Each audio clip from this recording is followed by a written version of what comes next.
This week, a recreational marijuana bill made it out of committee and is headed for the Connecticut General Assembly for consideration.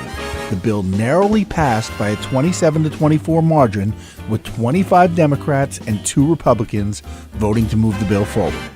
Right now in Connecticut, the bill that went out of committee was basically a rough draft. There were no specifics for legalization. It was basically instructed 3 different government agencies to go ahead and formulate a plan for legalization. Unfortunately, the 3 agencies that are supposed to put together the plan are the prosecutor's office, the Department of Consumer Protection, which currently is supervising the medical program, and the Department of Revenue Services. So you see, the prosecutors, the tax guys, and the consumer protection guys are supposed to put together a program.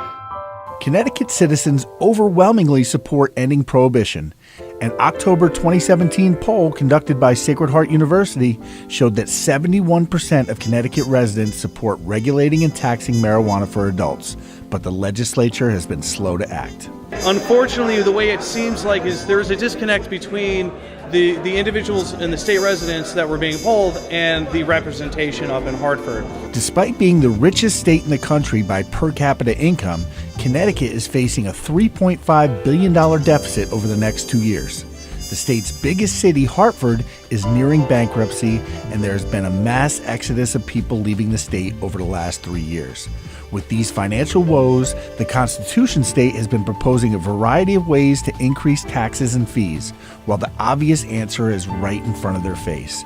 The revenue from legalization could help close the financial gap and give the state much-needed funding. People are seeing other communities thrive and succeed and prosper while we're closing schools and firing teachers here in Connecticut. And so I think that crunch is going to be what shows that this is just the way of the future, and we would only stand to benefit from moving forward with legalization. As of now, it looks like the legislature is about 7 votes shy of being able to move forward. The Democrats feel they will not bring it to the floor unless they have the support because they don't want it to fail. While getting out of committee was a great victory, the fight is far from over.